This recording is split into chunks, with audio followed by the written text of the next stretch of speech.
Very sad everyone. Australia শিবিরে দুঃসংবাদ, champion trophy কামিন্সকে না খেলার সম্ভাবনার অধিনায়ক হবেন কে? গোড়ালি চোটের কারণে প্যাট কামিন্সের চ্যাম্পিয়ন ট্রফি থেকে ব্যাপারটা অনিশ্চিত হয়ে মধ্যে পড়েছে, কিন্তু 13ই জানুয়ারি অস্ট্রেলিয়ার ঘোষিত দলে তাকে জায়গা করে দেওয়া হয়। শেষ পর্যন্ত বোধহয় অস্ট্রেলিয়ার অধিনায়কত্ব হয়ে খেলা হচ্ছে না প্যাট কামিন্সের। গোড়ালি চোট থেকে এখনও সেরে উঠতে পারেনি কামিন্স। কোচ অ্যান্ড্রু ম্যাকডোনাল্ড বলেছেন তিনি বল করতে পারছেন না। চোটের সমস্যায় আরেক পেসার জশ হ্যাজেলউডও আছে।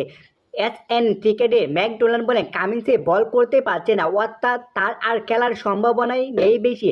কামিন্স না খেলে অস্ট্রেলিয়া কার ওপর নেতৃত্ব দেবে? ট্রাভিস হেড বা স্টিভ স্মিথ দায়িত্ব অনায়াসে পালন করতে পারেন। অস্ট্রেলিয়ার ভাবনায় আছে ট্রাভিস হেড ও ম্যাকডোনাল্ডের বাসা।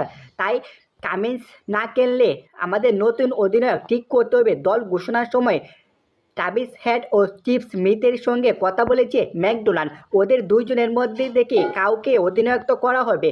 গোড়ালি চোটের ভুগে থাকা কামিন্সও সাম্প্রতিক সন্তানের জনক হয়েছেন। সেই কারণে শ্রীলঙ্কায় অস্ট্রেলিয়াকে প্রথম টেস্টে নেতৃত্ব দিয়েছে স্মিথ। ওই টেস্টে ইনিংসে ও 242 রানে বড় জয় পেয়েছে অজিরা। ম্যাকডোনাল্ড বলেন স্টিভ স্মিথ শ্রীলঙ্কায় দারুণভাবে দলকে নেতৃত্ব দিয়েছে। ওয়ানডে ও তার ভালো কাজ আছে, তাই এই দুজনের উপর ভরসা রাখছে ম্যাকডোনাল্ড। হ্যাজেলউডের সম্পর্কে ম্যাকডোনাল্ড বলেন কামিন্স খুব অনিশ্চিত। আমাদের জন্য লজ্জার ব্যাপার যে হ্যাজেলউডও চোটের সঙ্গে লড়াই করছে। মেডিকেল রিপোর্টে কয়েকদিনের মধ্যে হতে পারে, এরপর বিস্তারিত জানা যাবে। পাকিস্তান ও সংযুক্ত আরব আমিরাতে 19 ফেব্রুয়ারি বসতে চলছে চ্যাম্পিয়ন ট্রফির আসর। বি গ্রুপে থাকা অস্ট্রেলিয়ার লড়াই হবে 22 ফেব্রুয়ারি ইংল্যান্ডের বিপক্ষে ম্যাচ দিয়ে।